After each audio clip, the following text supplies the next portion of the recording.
Alright, for today's video, tuturuan ko kayo paano magluto ditong truffle pasta with bacon. You can cook this in shorter period of time and it doesn't cost you so much like when you eat in a fancy restaurant. So for the ingredients, we need to have bacon. Pwede din option na wala siya. But for today, may bacon tayo. And then, chicken cubes or chicken broth. We have butter, salt and pepper or salt and pepper.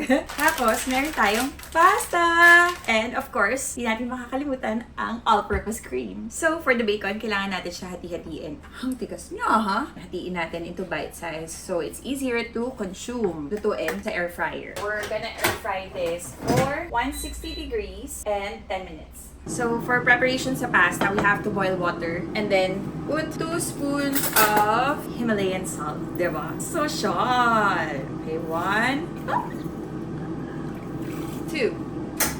After 10 minutes, check natin kung naluto na yung bacon sa air fryer. Let's see. Sarap tignan, di ba? Tapos, set aside natin to for later use. Yay! Kumukulo na yung tubig. So, a-add na natin yung pasta. Ginagawa ko sa pasta is kuha ng konti kasi maliit yung casserole eh. Break it into half. Kanina, kaya marami siyang salt kasi we need the pasta or the pasta water to be salty para mas masarap siya later kapag kinain. Excited na ba kayo? Ow! Napasok ako. Napasok ako. Tama ng tubig. Pero dapat pwes pa din tayo. Ah! Init! Sorry! Alright, luto na yung pasta. So, lilipat na natin yung pasta and hiwalay natin yung pasta water para hindi lalong maluto yung pasta. And kailangan natin ilipat yung, or itabi yung pasta water kasi we need to use it for later. Right?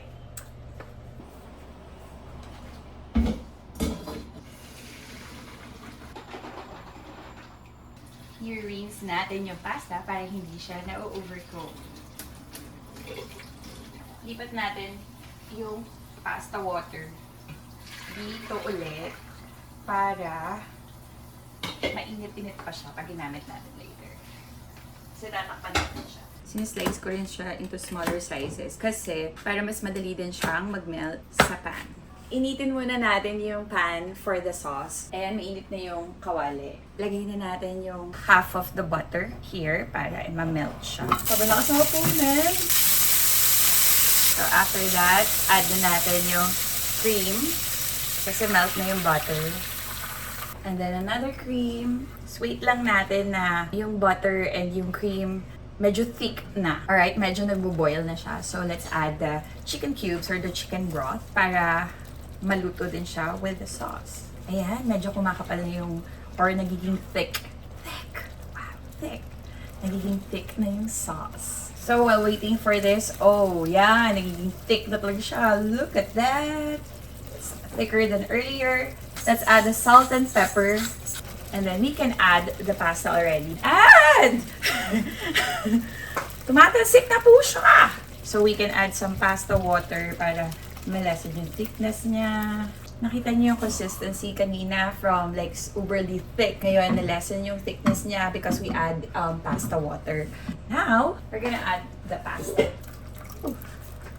Sa mga mahilig sa social na restaurant dyan, hindi mo na kailangan gumastos ng sobrang mahal.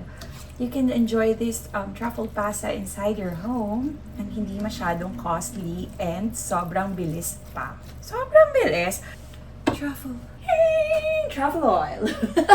So, malagyan natin siyang truffle oil. 1, 2, 3, 4, 5. So, if kulang pa para sa inyo, you can add more truffle oil. And nilalagay siya kapag patapos na ha, kasi nawawala yung truffle oil kapag na-overcook siya.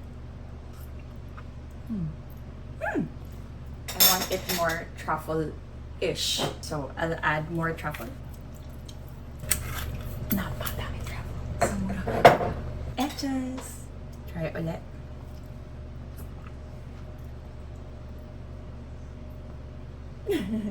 Sarap.